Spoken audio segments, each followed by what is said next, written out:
Saudara, jelang pelimpahan tahap 2 atas 5 tersangka pembunuhan berencana Brigadir Nofriansyah Yosua Huta Barat hari ini.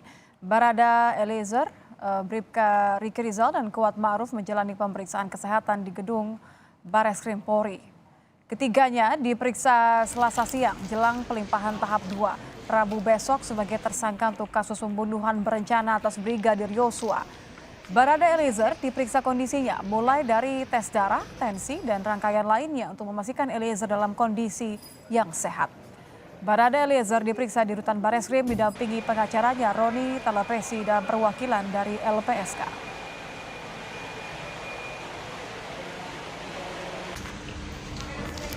Saya masih bersama dengan kuasa hukum Barada Eliezer, sudah ada Roni Talapesi dan juga Wakil Ketua LPSK, Mbak Susi Landing Tias. Mbak Susi, saya ingin ke Anda terlebih dahulu. Tadi sebelum jeda Anda menyebutkan bahwa sudah juga bertemu dengan Eliezer. Jadi masih konsisten, tidak ada yang berubah, masih memenuhi syarat sebagai justice collaborator?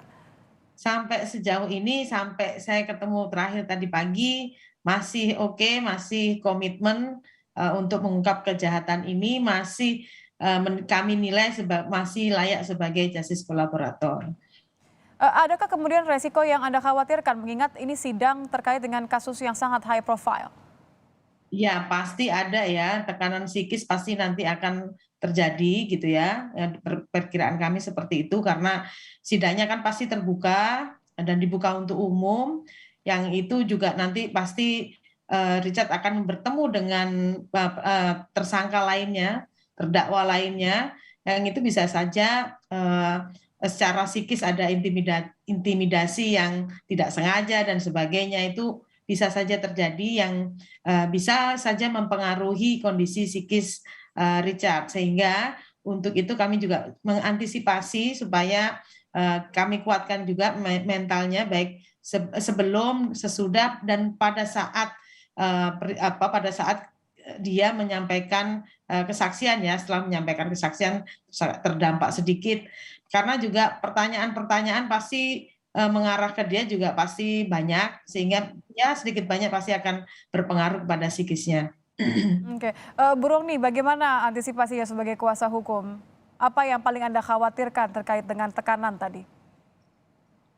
Iya, Mbak, memang dalam proses ke depannya yang paling terpenting buat kami adalah klien kami ini siap ya menjalani proses persidangan dan stabil dalam hal-hal yang akan menjadi gangguan ke depannya. Juga dari tim penasihat hukum sudah antisipasi hal-hal apa saja Misalnya apa dan saja mengenai. yang sudah Anda prediksikan, hal-hal apa yang mungkin mengganggu?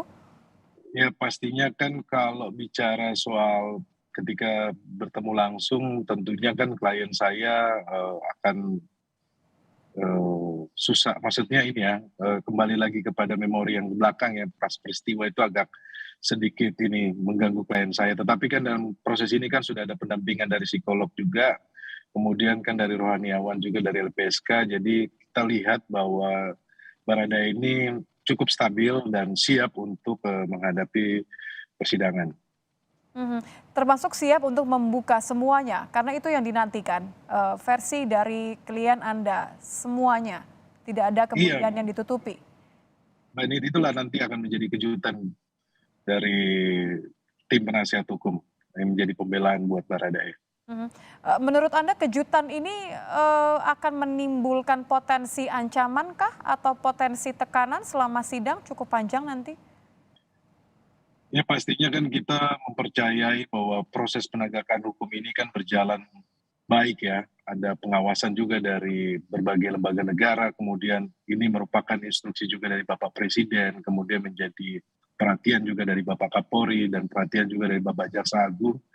Dan kita lihat juga bahwa persiapan untuk persidangan juga dari pengadilan, majelis yang akan ditunjuk pastinya itu yang terbaik ya.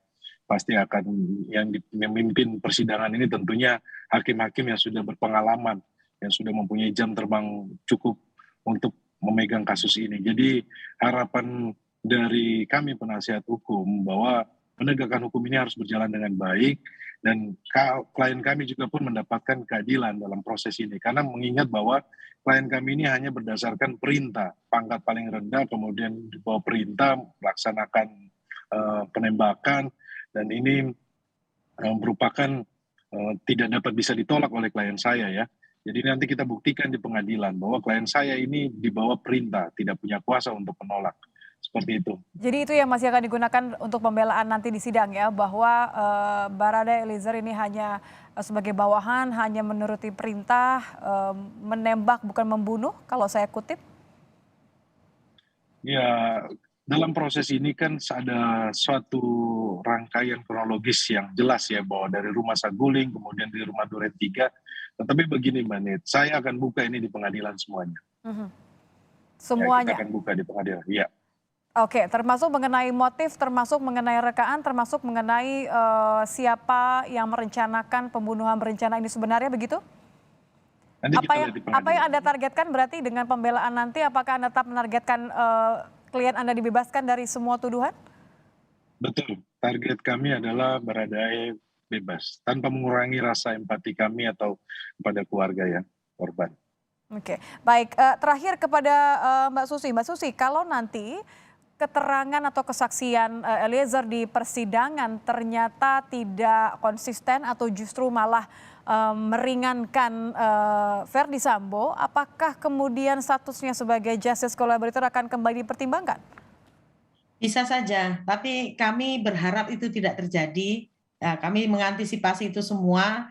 Kita sudah koordinasi juga dengan kuasa hukum supaya tidak terjadi hal demikian. Karena ini kalau terjadi hal demikian maka bisa saja status sebagai justice collaborator akan dicabut. Pertama itu. Yang kedua, maka mandek juga ini pengungkapan kasus yang sudah sampai sedemikiannya ya, tinggal tunggu putusan pengadilan saja gitu ya untuk kasus ini. Jadi istilahnya itu ini sudah di tengah-tengah, tanggung sekali kalau kemudian Richard tidak mengungkap semuanya. Ini yang kami jaga agar itu tidak terjadi. Oke, jadi perlindungan pengawasan masih akan diberikan tidak hanya oleh kuasa hukum tapi juga oleh LPSK, memastikan bahwa tidak ada perubahan, kesaksian tetap konsisten, tidak ada ancaman yang akan mengubah apapun nanti kejutan yang dijanjikan oleh Bung Roni akan dihadirkan di sidang nanti. Terima kasih sudah bergabung bersama kami di Kompas Malam, Bung Roni Talapesi, kuasa hukum Barada Eliezer, dan juga Ibu Susi Laningtias, Wakil Ketua Lembaga Pelindungan Saksi dan Korban. Terima kasih, selamat malam Mbak Susi, selamat malam Bung Roni.